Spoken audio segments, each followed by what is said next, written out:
মার্কেটে আজকে আবারও একটা আমরা নেগেটিভ ট্রেডিং সেশন দেখতে পেলাম। নিফটি তার হায়ার লেভেল থেকে প্রায় 240 পয়েন্ট নেগেটিভে, সেন্সেক্স 572 পয়েন্ট এবং ব্যাংক নিফটি 440 পয়েন্ট নেগেটিভে ক্লোজিং দিয়েছে। এছাড়াও মিড ক্যাপ এবং স্মল ক্যাপ ইন্ডেক্সের দিকে যদি ফোকাস করি সেখানেও ভালো ডিক্লাইন আমরা দেখতে পেয়েছি। মিড ক্যাপ ইন্ডেক্স 490 পয়েন্ট এবং স্মল ক্যাপ ইন্ডেক্স 229 পয়েন্ট নেগেটিভে ক্লোজিং দিয়েছে। তো মার্কেটের মধ্যে আজকে কেন এতটা সেলিং এসছে সেটা নিয়ে আলোচনা করব। এর সাথে সাথেই আগামীকাল নিফটি ব্যাংক নিফটির কোথায় স্ট্রং সাপোর্ট আছে সেগুলো নিয়েও ডিসকাস করব। এছাড়াও আজকের ভিডিওয়ে 4টে স্টক নিয়ে ডিসকাস করব, যেসব স্টকগুলো নিয়ে আপনারা আলোচনা করার জন্য রিকোয়েস্ট করেছেন। তো চলুন তাহলে ভিডিওটা শুরু করা যাক। ভিডিও শুরু করার আগে বলি, চ্যানেলটা যদি সাবস্ক্রাইব না করে থাকেন তাহলে সাবস্ক্রাইব করে নেবেন, আর পাশে থাকা বেল আইকনটা প্রেস করে রাখবেন। আমি ভিডিও আপলোড করার সাথে সাথে আপনাদের কাছে ভিডিওটা পৌঁছে যাবে। আর ভিডিওটা যদি ভালো লাগে অবশ্যই লাইক এবং শেয়ার করতে ভুলবেন না। তো গতকাল বিশেষ একটা কারণের জন্য ভিডিও আপনাদের সাথে শেয়ার করতে পারিনি। তো যাই হোক, আজকে মোটামুটি ওভারঅল মার্কেট সম্পর্কে ডিটেলসে আলোচনা করার চেষ্টা করব। তো আজকে আমরা যেটা দেখলাম, নিফটি ওপেনিং টাইমে ওপেন হয়েছিল 24,782-তে। সেখান থেকে নিফটির মধ্যে একটা ভালো হাই তৈরি করে, যেটা প্রায় 100 পয়েন্ট ওপরে 24,889-তে। কিন্তু হায়ার লেভেল থেকে নিফটির মধ্যে একটা শার্প সেলিং আমরা দেখতে পাই, যেটা নিচের দিকে নিফটি লো তৈরি করেছে 24,646। তারপর আমরা ক্লোজিং টাইমে এই লোয়ার লেভেলের কাছেই ক্লোজিং পাই, যেটা হচ্ছে 24,680-তে। নিফটিকে আমরা দেখছি প্রায় তার লাস্ট যে 2 মাসের লো তার কাছেই ট্রেড করেছে। তো আজকে মার্কেটের মধ্যে এতটা সেলিং কেন এলো? দেখুন, আমরা এফআইসা কন্টিনিউয়াস সেলিং করছিল, সেটা আমরা দেখতেই পেয়েছি আগের আরও 2টো সেশনে। সেখানেও আমরা দেখেছি এফআইসরা ভালো ভলিউমে সেলিং করেছে।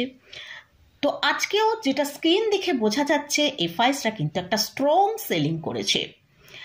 আর এছাড়াও কোটাক ব্যাংক এবং বাজাজ ফাইন্যান্স, এই দুটো নিফটি 50 স্টকের রেজাল্ট সফট এসছে, এবং আমরা তার জন্য বাজাজ ফাইন্যান্সের যখন ফ্রাইডেতে রেজাল্ট এসেছিল তখনই আমরা দেখেছি বাজাজ ফাইন্যান্সে ভালো সেলিং এসছে।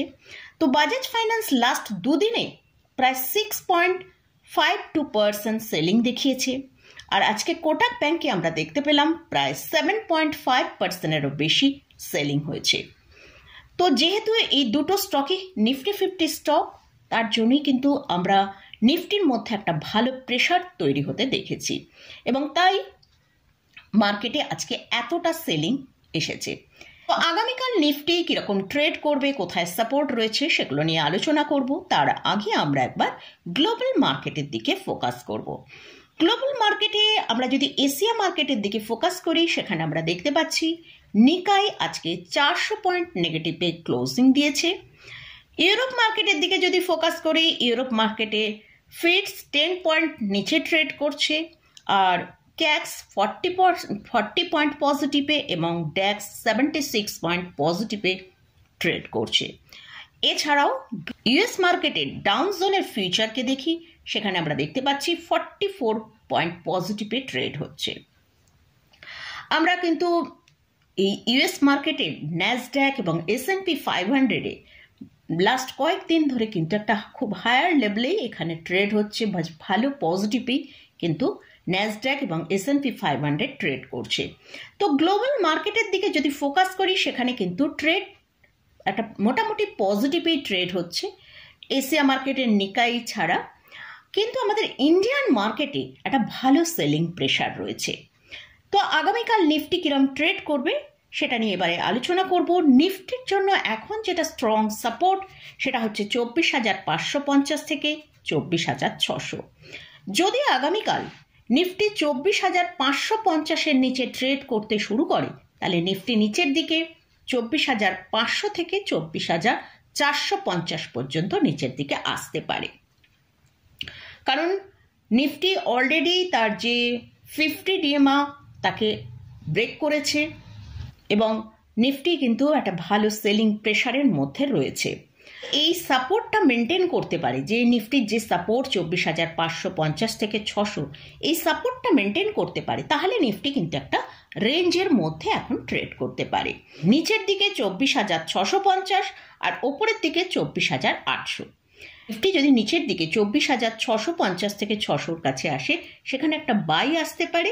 আর ওপরের দিকে নিফটি যদি 24,750 থেকে 800 কাছে যায়, সেখানে কিন্তু একটা সাপ্লাই আসতে পারে, কারণ নিফটির যে স্ট্রং রেজিস্ট্যান্সটা রয়েছে সেটা হচ্ছে 24,800। তো সেখানে এলেই কিন্তু এই ভালো রেজিস্ট্যান্সটা ফেস করবে, সেখানে আমরা দেখতে পাবো যে ভালো সেলিং তৈরি হতে পারে। অর্থাৎ সেটা 24,750 থেকে 800 এই জায়গাতেই কিন্তু সাপ্লাই চলে আসতে পারে। আর নিফটি যতক্ষণ না 24,850-এর ওপর ট্রেড করে সাস্টেন করছে, সেক্ষেত্রে কিন্তু নিফটির মধ্যে আমরা কোনো ভালো আপসাইড দেখতে পাবো না। যদি নিফটি 24,850-এর ওপর ট্রেড করে সাস্টেন করে, তবেই সেখানে কিন্তু ভালো মুভ আসতে পারে। এবারে আসছি ব্যাংক নিফটি। ব্যাংক নিফটির জন্য যেটা সাপোর্ট রয়েছে সেটা হচ্ছে 56,050 থেকে 55,900।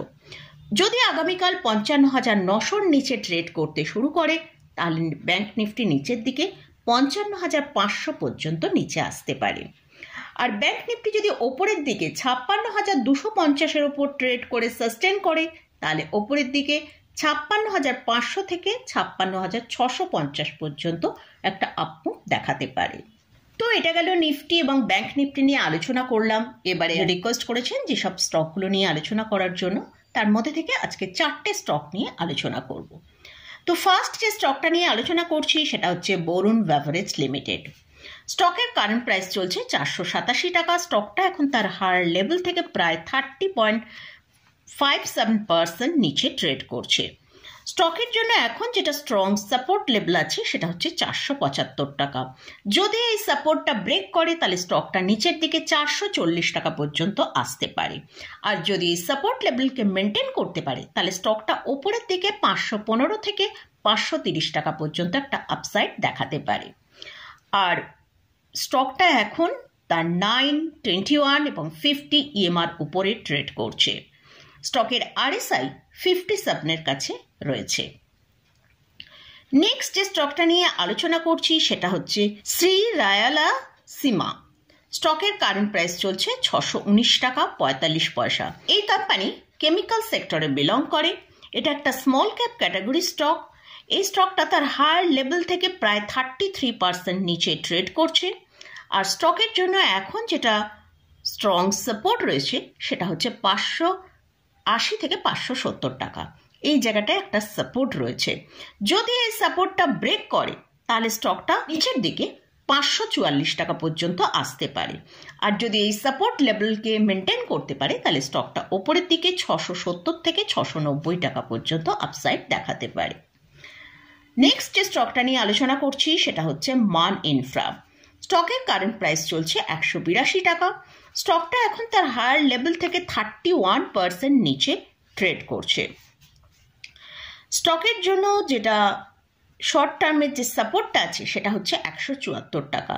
যদি এই সাপোর্ট লেভেলটা মেনটেন করতে পারে, তাহলে স্টকটা ওপরের দিকে 200 থেকে 205 টাকা পর্যন্ত একটা আপসাইড দেখাতে পারে। আর যদি এই সাপোর্ট লেভেলের নিচে ট্রেড করে, তাহলে স্টকটা নিচের দিকে 157 টাকা পর্যন্ত আসতে পারে। এই স্টকটাও কিন্তু তার 9, 21 এবং 50 EMR ওপরে ট্রেড করছে।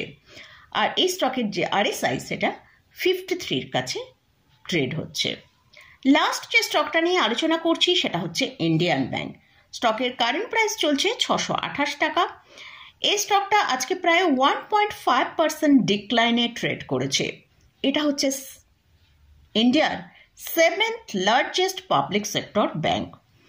এই ব্যাংকের Q1-এর রেজাল্ট এসে গেছে। তো সেখানে আমরা দেখতে পাচ্ছি নেট প্রফিট Q1 25% ডিক্লাইন হয়েছে এবং ইয়ার অন ইয়ার বেসিসেও 12%-এর মতন ডিক্লাইন দেখিয়েছে। এছাড়াও যদি এই স্টকের গ্রস NPA দেখি, সেটা কমেছে এবং নেট NPA কিন্তু কমেছে। তো আমরা এবারে স্টকের চার্টের দিকে ফোকাস করব। তো সেখানে আমরা দেখতে পাচ্ছি স্টকটা কিন্তু একটা রেঞ্জের মধ্যে ট্রেড করছে। নিচের দিকে 600 থেকে 610 এই জায়গায় এবং ওপরের দিকে 650 থেকে 660 এই রেঞ্জের মধ্যে ট্রেড করছে। তো যেদিকে রেঞ্জে ব্রেক করবে সেখানেই কিন্তু একটা বড় মুভ আসতে পারে। যদি ওপরের দিকে 660-এর ওপর ট্রেড করে সাস্টেন করে তাহলে কিন্তু স্টকটার মধ্যে নতুন হাই তৈরি হতে পারে। আর যদি স্টকটা নিচের দিকে 600 টাকার নিচে ট্রেড করে তাহলে নিচের দিকে আমরা 550 থেকে 545 টাকা পর্যন্ত নিচের দিকে আসতে দেখতে পারি। তো মোটামুটি এই 4টে স্টক নিয়ে যে আলোচনা করলাম, এই স্টকগুলো কোনো রকম কোনো রেকমেন্ডেশন নেই, জাস্ট আপনারা এই স্টকগুলো নিয়ে আলোচনা করার জন্য রিকোয়েস্ট করেছেন, তাই এই স্টকগুলো নিয়ে আলোচনা করলাম। তো মার্কেট নিয়ে আলোচনা করলাম। তো ইন্ডেক্সে বা স্টকে কোথাও কোনো পজিশান যদি নিতে চান তার আগে ভালো করে চার্ট অ্যানালিসিস করে নিয়ে তারপরে পজিশান নেবেন। আমি এখানে কোনো স্টকে কোনো রেকমেন্ডেশন করছি না বা ইন্ডেক্সেও কোনো রেকমেন্ডেশন করছি না, জাস্ট এডুকেশনাল পারপাসে আপনাদের সাথে ভিডিওটা শেয়ার করেছি। তো মোটামুটি আজকের মতন ভিডিওটা এখানেই শেষ করছি। ভিডিওটা যদি ভালো লাগে অবশ্যই লাইক করবেন, শেয়ার করবেন, সাবস্ক্রাইব করবেন। ধন্যবাদ।